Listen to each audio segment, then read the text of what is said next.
Bienvenidas a Taboo Talk Latina Edition. Yo soy Cynthia. And I'm Jeanette. Y como siempre, we're holding space for raw, honest, and powerful conversations that break the silence around the taboos that shape our cultura, nuestra vida, y cómo sanamos. Today's episode hits deep because it's about the healing journey many of us are still navigating. It's about trauma, self-worth, breaking cycles, and learning to manifest the life and love you truly deserve. Our guest is the voice behind the Heal and Manifest podcast and a true advocate for first-gen Latinas doing the inner work. She's a licensed therapist, a speaker, and a woman helping our community break free and thrive with confidence. Please help us welcome Cynthia Flores to the show. Thank you so much. Welcome. Thank you too for having me. These are the conversations that I love having, and I love bringing awareness around mental health, healing, relationships. So I value what you two are doing, creating awareness, spreading the word, and especially for our Latina community that we need it so much. And I just want to thank you too for having me here. Thank you. Yes. Yeah, thank you for joining. And of course, before we dive in, Cynthia, can you tell us a little bit about your roots, your story, and what led you to become the mujer you are today? Okay, well, that's a long one, but I'll try to keep it brief. I always say that there's like chapters, in my life that have got me here. But as you mentioned, I am a licensed marriage and family therapist in the state of California. I provide virtual therapy to clients and mainly the Latino community. I work with a lot of women. I also work with a lot of men because I think that men also need a lot of healing and support. So I'm really all about supporting la comunidad. And in terms of so I am Mexican American. I live in California. I'm a Mexican immigrant. I grew up in this very small town called Salinas, California, agricultural, grew up in that like kind of immigrant community. And I'm the youngest of five.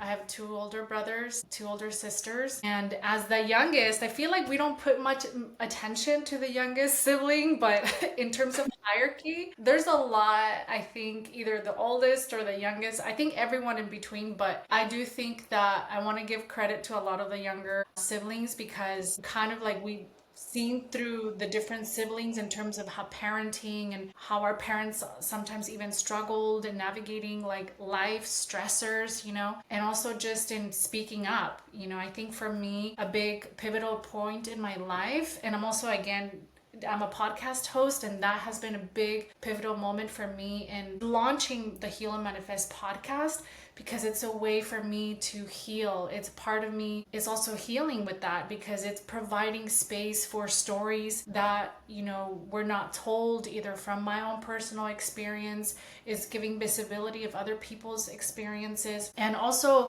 in just like helping people understand themselves, and bring that awareness and shift and change patterns, right, that no longer serve them, especially around relationships. My experience, just again, coming from a small immigrant community town, my parents, are farm workers, still working at that like elder years, and just kind of experiencing a lot of educational oppression. I think more of internalized. I've always been a hypersensitive person and child, very observant. So as a child, I made a lot of observations of people's either comments or what they would say, and I took a lot of those messages in around feeling unworthy, not feeling smart enough or good enough or even beautiful enough, right? A lot of these things that many of us struggle or have struggled, and those kind of became my voice. And it really came to the point where I made myself so small in any space that I would walk in, and I would try to make myself almost invisible. And it affected me in many ways in my educational experience, my career, my friendships, my relationships, and trying to be the calladita person, try to keep the peace, try to, be codependent, right? Or like fix or help others people heal, but knowing that it's really not my choice. Especially I'm talking about when it comes to navigating romantic relationships. I've definitely navigated several real romantic relationships where I think my childhood wounds and my childhood triggers would come up a lot around unworthiness, around not being chosen, around the wound of rejection, the wound of abandonment. And I realized that I was definitely operating in that space. I was operating in those wounds. And it was easy for me to blame the other person and to say, well, it's them and they fucked up and they're doing all these things. And which partly yes, because in relationships it's really about working together, but it was also partly me, and that's where that radical self-responsibility and that commitment to my own healing journey began, where I realized there's a lot of things that I don't know that I'm kind of dealing with and I need to find out.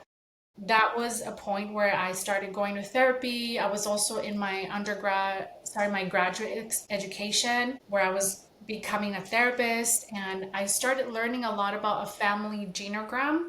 And a family genogram, if you think about it, is like a family tree, but it's more around like three different generations, and it's mainly focused on the relational aspect. And with that, I had to interview a lot of people. I had to interview a lot of family members, that even people that I didn't really talk to that were still like in Mexico. And I found out so many things when it came to different patterns, different relational patterns. There was a lot of violence, there was a lot of domestic violence, there was a lot of addictions like alcohol and substance abuse. There was a lot of trauma, spoken or unspoken, because I felt like I was just, when I found out so many things from these different generations, I realized, wow, this is a lot to unpack for one person.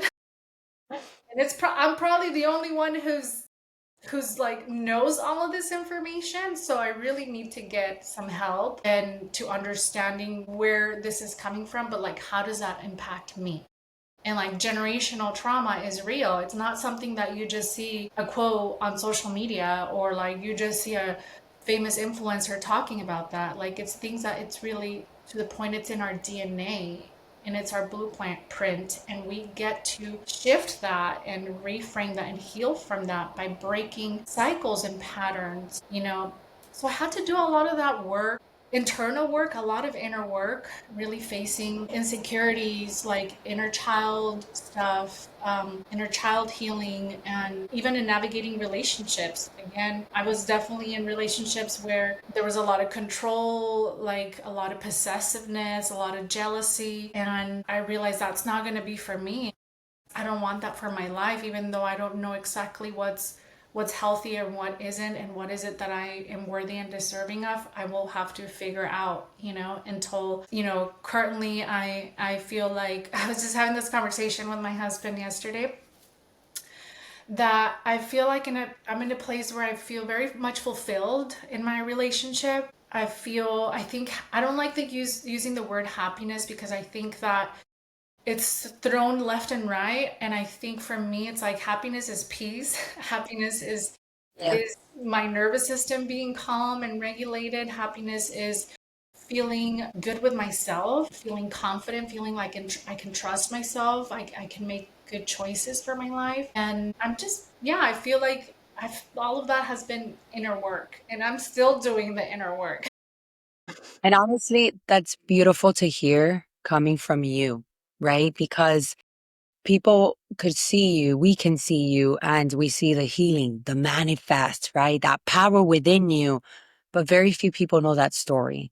And I think that's the power of not just having this platform, but of us using our platforms, right?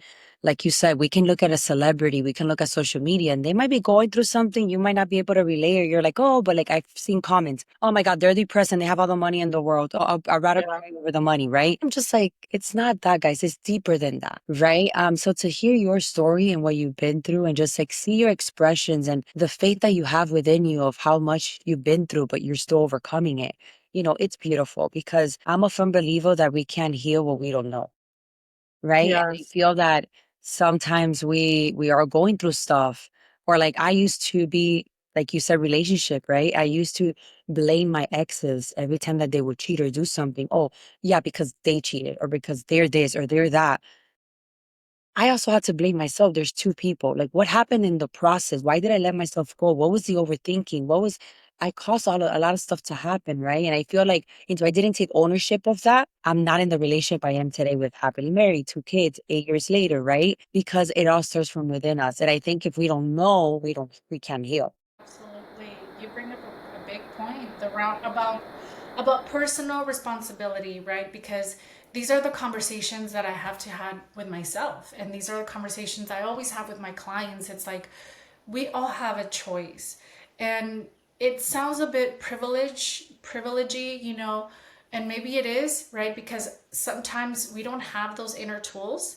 We were raised to with a very different conditioning to put up with shit, to put up with trauma, to put up with violence, to put up with disrespect, etc. And we don't know any different. So of course that makes sense, but it's also about knowing, like, again, I may not know different or better, but I know that I certainly don't deserve this and I don't want this for myself. And I have to not wait for the other person to make a choice for me, because that's giving our power away at the end of the day. And it's the hardest thing to do. It's hard to leave a toxic, dysfunctional, narcissistic relationship when that's your conditioning. It's beyond the superficial thing of like, just leave him. Like, it's so easy to leave. No, it's not. It's a trauma bond. So it's about, again, being that graceful and compassionate and understanding for these different parts of us, are the different versions of ourselves, and recognizing, like, I see that, I honor that, but I also know that I want different and I have to make a choice. And even though there's a lot of fear, uncertainty of the future, of what may bring, etc., like, I will have to figure that out because I'm taking ownership and responsibility of my life. I love that. And we were also raised, as in the Latino community, not to question things, right?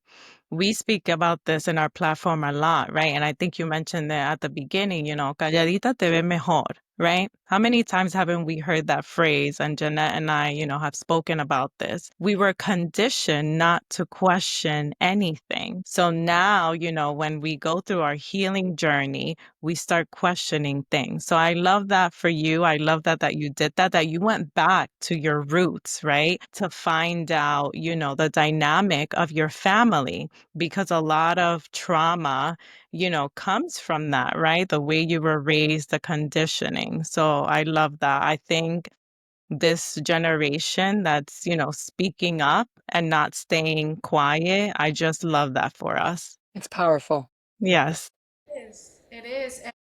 And it just makes me think a lot of, like, other generations, like our mothers, our abuelas, our bisabuelas, everything that they had to go through, and everything that I just found out, I was like, wow, that's hard. Es fuerte eso, tener que vivir eso and still be okay, be submissive, be quiet, be in relationships that are not even like seeing you, honoring you, supporting you. Like, it's just me da escalofríos because it's like, Yeah.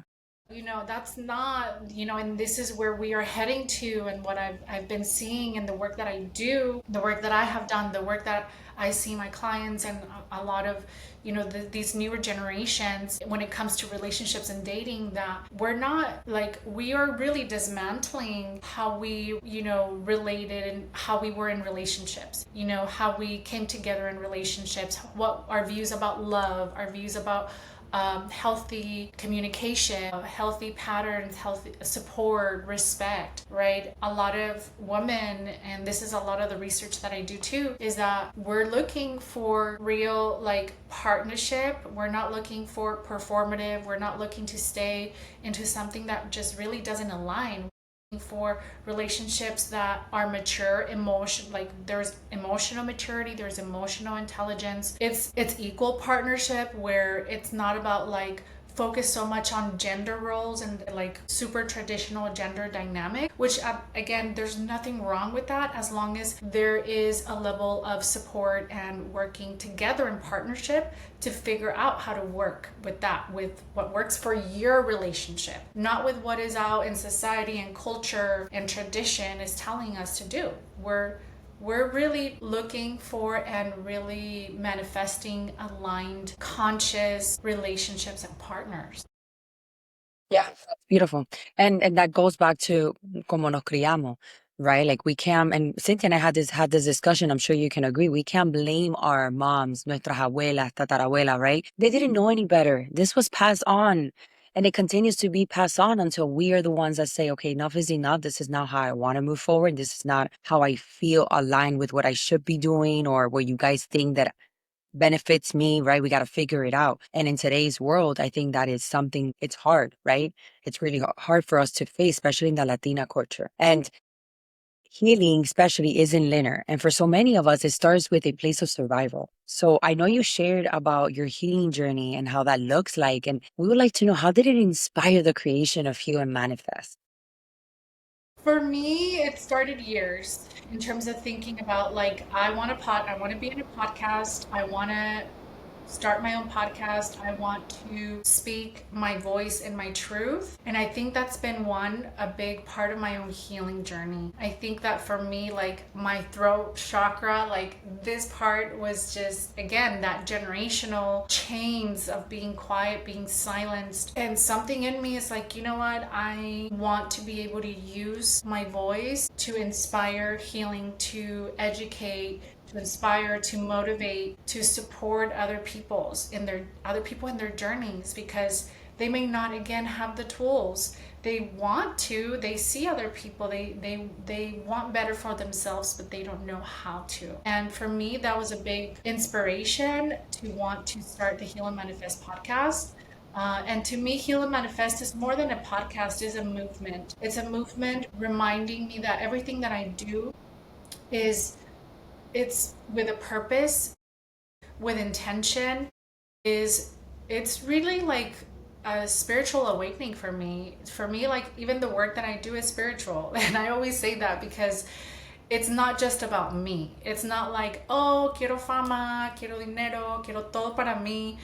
I mean, that's amazing. I believe in, law of attraction. I believe in abundance. Like we are all inherently abundant. And I genuinely believe that. I carry that with me because I know that that is who I am. But it's beyond that. I think that it's to really serve others, and to really help others embark in their own healing, awakening journey, for them to bring awareness, for them to change and break cycles and patterns and live a life that they want, on their own terms. Because that's another thing. I've never been much of a, like, I think initially when I started my career, I was like listening to online like coaches and everyone like, you have to do this, like this, and like that. Yeah, see. And it's like cookie cutter like instructions. And I would get so frustrated with myself, and I would be like, I can't do this shit. Like this is hard. And it's like I came to the point where it's like I forget all of that. Forget all of that. That can be very helpful for some, but not for me. Like my path is going to be a little different, and that's okay. And it's about honoring my own path and my journey, um, through this movement that I'm creating and that I'm growing to really, again, serve others.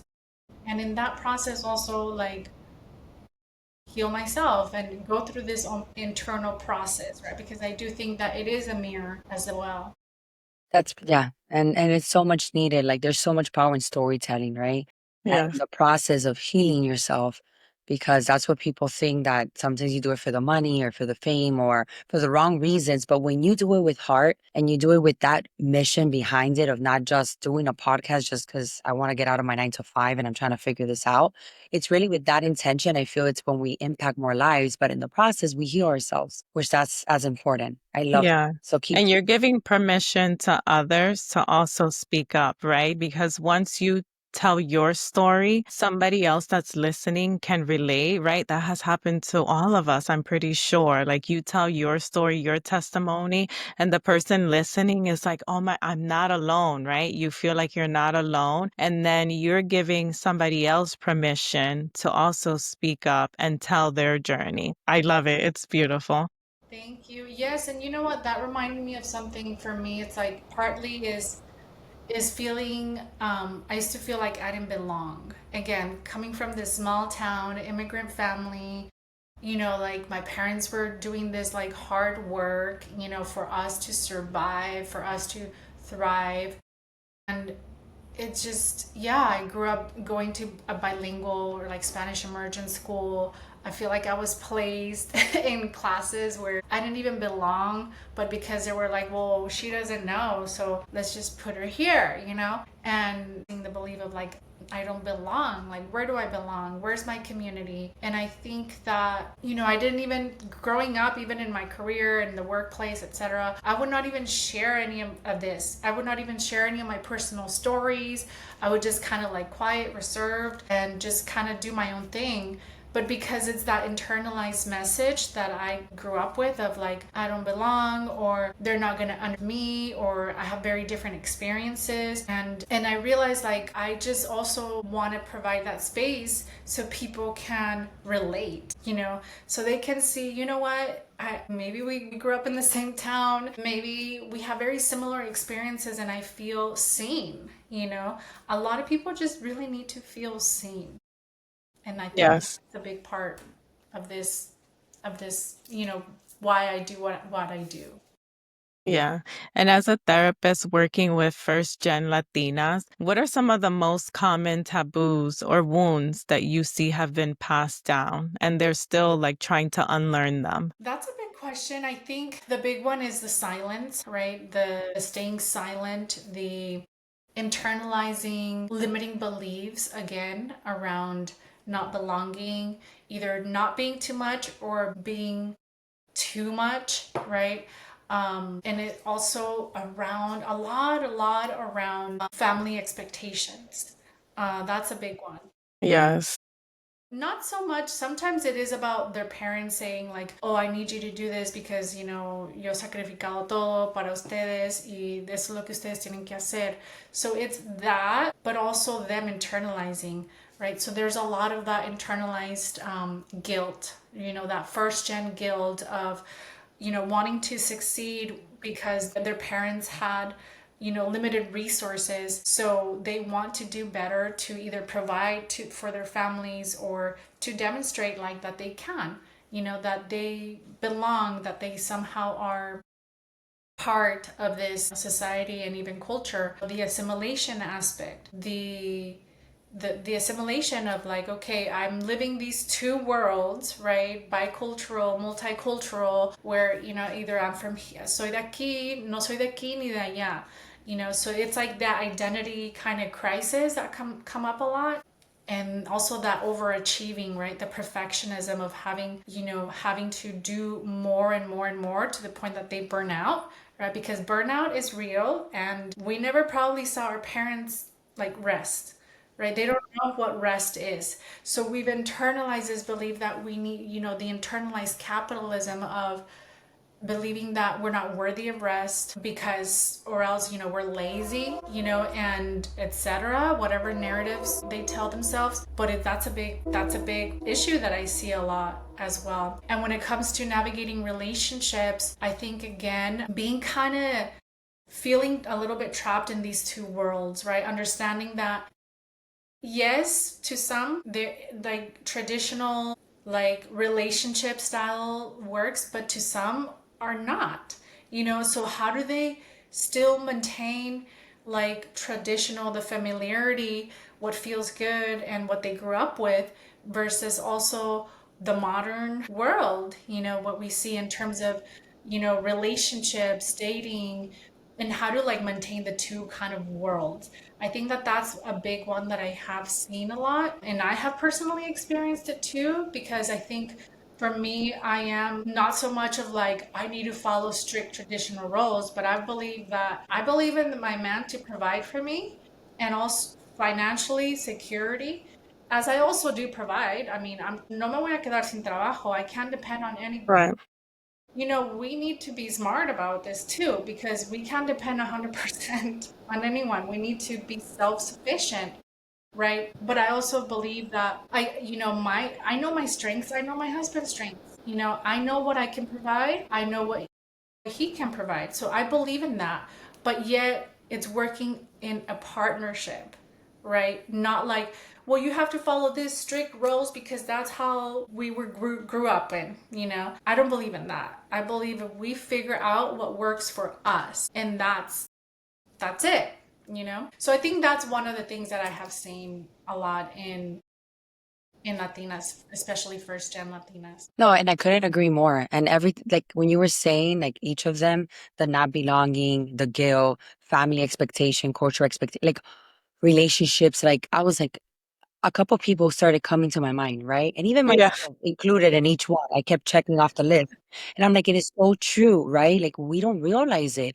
But in nuestra cultura, como Latino, it's like that. Like even like work, right? Going and we always talk about this because it's so real. And now life is shifting, technology is shifting. And now our family have to look at us now doing different things. And they're like, pero estás loca. What are you doing? Go find a 9 to 5. Yes. Go find a profession. Go work at the hospital. I'm like, but if you have a degree on something, you're just working virtually, you're not good enough, right? Because you have to technically go and drive to a location. And all of those things that I feel that, limits us, but also it hurts our mind, like our limiting beliefs, thinking we're not good enough, or I want to be better than what was given to me, not taking away how grateful I am that I did have a decent life, right? Like I'm grateful for the life I had, but I want my kids to have something better and I want myself to live the best life I can in this earth. So then we have that guilt of like, oh, but if I travel now twice a month, what is my mom going to say? Mija, como hay dinero. It's like one thing after the other, right? And I'm assuming you can relate with that. Absolutely. Yes, the expectations. And again, it's not so much that they're instilled, but it's more like us internalizing these beliefs of like, look at me, I'm spending on XYZ, or I'm giving myself the luxury to live this life. And my parents didn't have that. And how can and I think like it's balancing that, right? So sometimes I think even personally I struggle with that, and sometimes I have to remind myself, well, they didn't have that, and I'm grateful for the life that I had, again, with what my parents had. Like I've come into terms with my own abandonment issues, with my own feelings of rejection and internalizing that. And these are conversations that I've had to have with my mom. Not easy, right? But still, I know that not everyone can have that and has the capacity to do that. But I realize I have to give myself more grace and compassion when that comes up, because also grief, I think grief comes up a lot, right, when it Yeah. comes to navigating these things, around family system, family dynamics, and just like overall our own expectation. Yeah, 100%. It's also shutting off the noise and opinions about others, right? Like that's something that I've had to learn, right? I've experienced like the same, like the pressure. And sometimes when I'm doing something or making a career move or anything, my first thought is always like, "Oh, but what is my mom gonna think? Or what is my tío gonna think?" Right? So for me, I'm always like, no, like I have to shut that off because if this is what's working for my husband, for my family, then this is the right move. And that's hard for us, right? For Latinas, because we grew up, like we all said here, with that conditioning, like seeing our parents rest, like you said. I've never saw my mom like take a break. I've never, one thing I saw on Instagram the other day, like, has anyone remember their moms or parents ever being sick? Like I never saw my mom like take a sick day, let's say, from work. So then that's conditioned and passed down to us, right? Like when we take a break or rest, my first thought is like, oh my God, no, like I have to keep, moving and cleaning and hustling. So yeah, that conditioning is something that we have to keep unlearning. That is so true. It threw me back. So true. I couldn't agree more. Wow, it's so crazy all the things we got to go through, right? But having this kind of conversation makes us feel better, like we're doing the work, and we're not alone. And with whatever you see on social media, like we're working through it. Life is not perfect. We're not perfect. And I think that's the beauty of it. And Yes. Cynthia, I wanted to ask you because I know you spoke about cultural affirmations in work, right? And it's a couple of things that I've heard that you said here and there, but why is that so important when we're talking about mental health and healing within the Latina community? Sorry, what was the first thing that you said again? with the culture affirmation in work. So why do you think it's so important when we're talking about mental health and healing within the Latina community? Well, I think that it's important to bring awareness to our mental health because I think a lot of people, there's still a lot of stigma, there's still a lot of taboo again with even just like having anxiety, depression, like trauma, like these are all things that we may all have like at the end of the day, but they're not spoken and they're not understood.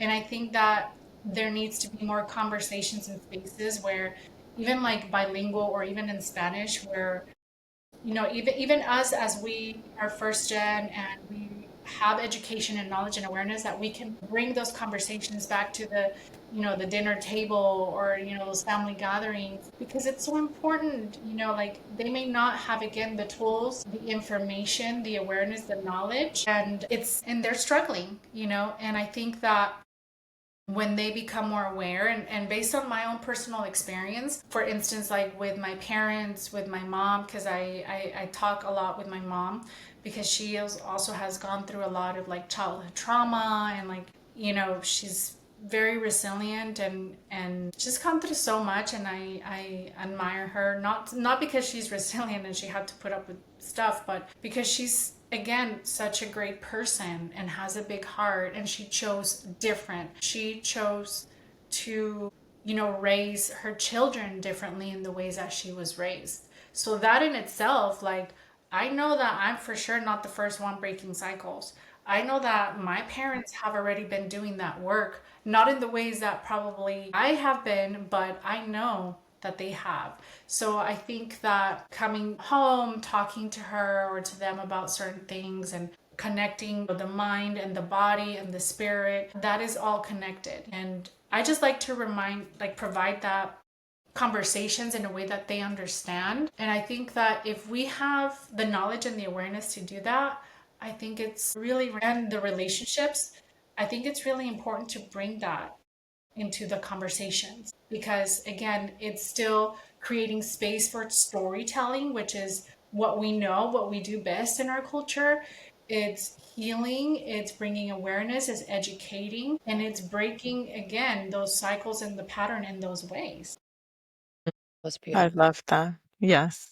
And now we're gonna shift gear and talk a little bit about love, connection, and relationship, because that's another place, right, where so many of us are still healing. What does manifesting a healthy relationship look like for Latinas breaking that generational cycle? I think before we get started on that, I like to debunk some myths because when I think about manifesting, for me, it's going to look very different for other people doing, manifesting coaches and all of the people doing different work. For me, I focus a lot on the healing. I don't like manifesting is really not like using a magic wand and magically making something appear. Is not magically like having the man or the person of of that you want. I don't believe in that. It's not a one size fits all. I think that manifesting for me in the ways that I see it and the way that I teach and I talk to my clients and to my community is that it's really about having clarity and with what we want. If we don't want, a certain relationship dynamic, it's really about really naming it. Hey, I know that this is not what I want. So it's really about having clarity. It's being intentional. And it's really about taking intentional and courageous action to get to where you want to be. And this is why I tie healing and manifesting, because to heal and manifest, because I genuinely believe that, of course, there's no such thing as being fully healed, right? It's not even about that. It's about being aware enough of and getting to know yourself so that way you choose from a place of self-love, from a place of integrity, from a place of self-respect, of like, this is what I want and this is what I'm going to go after. And I'm very clear and intentional of how I'm going to move towards there. It may not be initially what I want or what I get, but hey, this is all lived experience. I'm learning. This is how I learn. This is how I grow. This is how I evolve. That's how I see healing and manifesting like healthy romantic or love or relationships. I don't know if that made sense. It makes sense. No, yeah, I love it. 'Cause and it Having a clear vision having a of clear what you want. and that's what I was thinking when you're like, and it throws me back to my relationships. I kept going from relationship to relationship, thinking they're the problem, when really I needed to do the healing myself of like, what is it that you want, and what are you looking for in a relationship, right? Like, what's an intention, or like if I needed them to do the action first without even talking about it or communicating, right? And I think that's a huge factor in relationship. And even when you get married, setting those expectations, right? When you have kids, like how do we gonna raise our kids? Not because this is how I want to do it, you should be okay with it. So there's so many factors that I think it's that you mentioned that is so important. And that piece is clarity and communication. Yeah, I loved it. And you know what? I think it's really, again, like, for instance, I always say that I manifested my husband, but because I've done inner work, right? And even as I met him and we were getting to know each other, there were many things that were being activated, many triggers. And again, it doesn't mean that when I think manifesting is having a desire, right? Knowing that what we want, that we are worthy of what we want and what we desire and what we dream of, and that we are intentional in the ways that we also show up Yep. in the relationship. Because again, like, it's yes, we can manifest someone, but then okay, we have that person that we want. So the work doesn't end there. The work just we're just getting started. Why? Because we when we are in a healthy, like, we don't just also find a healthy relationship. I think that's another myth. We co-create it, okay? Mm. It's about co-creation. It's not like we just automatically land with someone. Yeah, maybe someone we meet has a very much secure attachment, is confident, is able to provide emotional safety. That's great. But the work is also in doing the inner work and the work together in the relationship that you wanted, right? That you desired. And that's where I think maybe a lot of people don't really think about that, because like that's where really the work comes in too, because our childhood wounds are going to be activated. We're going to get frustrated, we're going to get angry, we're going to get resentful, we're going to probably lash out. So it's about really taking ownership and accountability and honoring our feelings, honoring our vulnerability, because I know that can be really, really hard when we're trying to communicate and we're hurt, right? It's about creating that emotional safety with each other, right? Because again, another thing is not just trying to fix the other person. I think that's something that a lot of us get into, especially if we struggle with like self-abandonment, self-sacrifice, over functioning in relationships. We're just like, well, he needs to change, he needs to do this in this way, or they need to do this in this way. So it's like you're like managing everything. Like, are you a manager? Are you the mother? Or are you the wife? So we Yeah. got to step in the wifey role or in the partner like role, and then say, okay, there's things that are going to be out of our control, but let's focus on what is in our control, right? How I feel, how I communicate, how I feel, my boundaries, honoring them, reinforcing them, and then moving forward. What are the next steps? What can I do? What can you do to move forward, so we can move forward in a healthy, loving, caring way? And I think that's what I would say with that. That was beautiful. That was perfect. I was like, Yeah, I loved it. Yeah.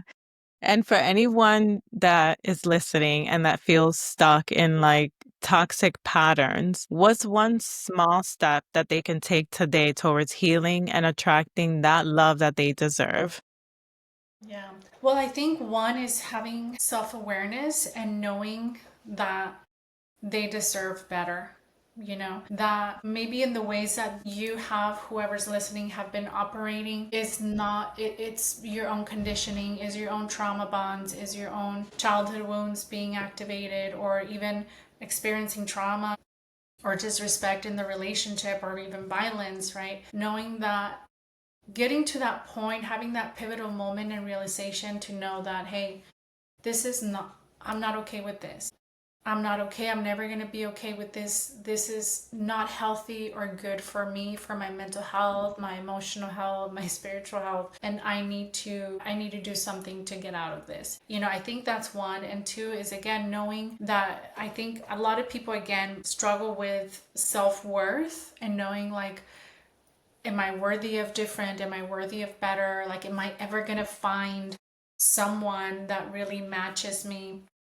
And I think I really want to tell those people listening that yes, there is someone, and I don't want to say there's plenty of fish in the sea because that's too like, yeah, no. But there are good people out there. Yeah. Okay. There are good women, good men out there doing the inner work, doing the healing. And I do think that working with a therapist, working with a mental health professional who's licensed, who can guide you through this healing process, that's going to be so important. So that's something that I want to leave them with them. And I know that sometimes not everyone has that accessibility to that, and I understand. Find it your support system. Find a support system that can hold space for you. Find mentors, like ask people. I know that there's a lot of shame, there's a lot of guilt, maybe either to having to stay or leave in a very toxic relationship. And I know that it takes many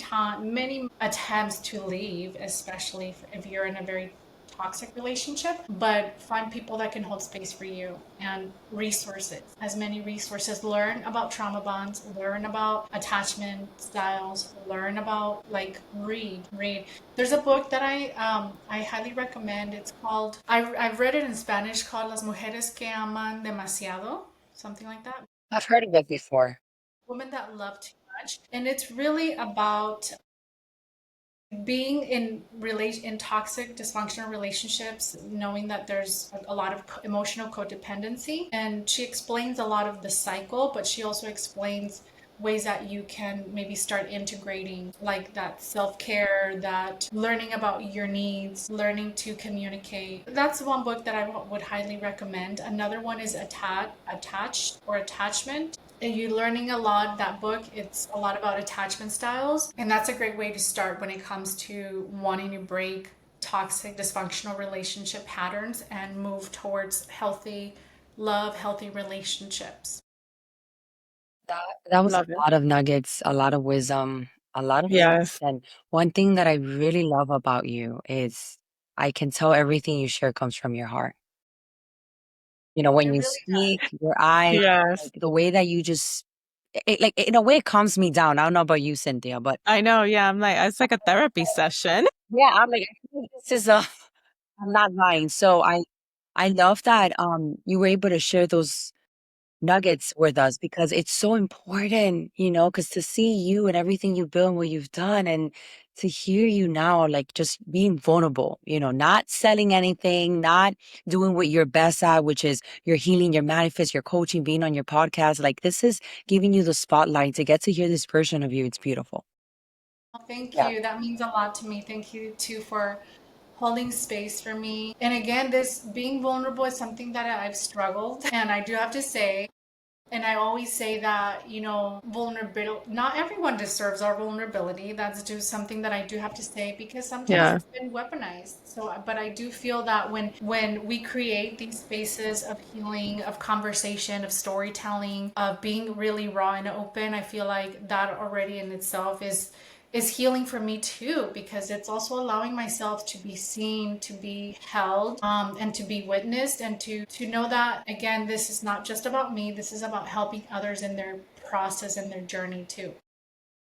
Thank you. That's beautiful. We can feel it and we can sense that. And truly, it's been an honor to have you here. But we can't let you leave Yeah, because we have La Tia Chimosa that enter the room. I love So this is our favorite part of our segment of our day. So Cynthia, what will your Tia Chismosa say about the mujer you've become today? that I'm a chingona, that I'm a chingona, that I'm a cabrona, and that I am worthy of everything that I work through, and that they are proud of me. Mm, I love that. Love that's gonna be one of our Tia Chismosa next sneak peek. I know. Yeah. I love that. So good. Yes. Love that. I love that. Yeah. And it's funny, right? Because at the beginning, I think you said that your throat chakra you said wasn't defined, which is something that you wanted to work on. And just from an outsider looking at you, I would have never thought, right? And it's funny because I did my human design before I started my podcast, and my throat was like 100% defined. Like that was one of the areas that was extremely defined. So I was like extremely like shocked. I was like, wait, what? Because, I grew up with the same, like being very silent, very quiet. I wouldn't participate. So it's always beautiful to see like someone that is fully healed. Like you can definitely tell. It's amazing. Yeah. Thank you. This has been a work in process, because again, and this is something that I hear from people too. It's like, what? You're shy or you're scared? Yeah, like, but I choose courageous action. I choose to be brave. I choose from, like it's not just me, it's like my ancestors behind me, like wanting to speak. And I know that this is just not my voice. I know that this is again bigger than me, but this has been a lot of work that I've put in, and I do feel very proud of myself because yeah, it's taken a lot. It's taken a lot. You should be, because what you've done and what you've been through and what you're building is beautiful and it's transforming lives, including your own. And now that we met you, it really hit us home, like in so many aspects. So thank you for what you're doing. Really, thank you for sharing your story today of healing, the work you're doing for so many mujeres out there, the inner work, which is a reminder that we are all still working with that inner child of us, right? And those traumas, those limiting beliefs, the cultural expectations, like we're still fighting those battles. And I think it's a reminder today that you've done it, we're working on it, you're still working on it, and they're not alone. So thank you. Thank you for being with us today. Yes. And if there's any projects or any ways our listeners can follow you, like please shout out your socials, or if you have anything exciting coming up, please let us know. Of course. Well, you can find me. Of course, I am on your favorite platform on YouTube, on Spotify, Apple Podcasts. I'm under Heal and Manifest with Cynthia Flores. I am on TikTok and on Instagram. My profile is at Cynthia Flores LMFT, and you can engage with my content. You can DM me. You can let me know qué te pareció este episodio or what I shared. I'd be happy to hear. Yeah, and we can talk. For sure. We'll include everything in our show notes. So thank you so much. And to everyone listening, your healing matters, your voice matters, and you are worthy of love that feels safe, soft, and sacred. And of course, to our listeners, don't forget to subscribe to our YouTube channel. Follow us on Instagram, TikTok, Facebook. Y como siempre, we'll see you on the next episode of Taboo Talk Latina Edition, where we keep breaking cycles, breaking silence, and breaking taboos. Thank you so much, Cynthia. Thank you.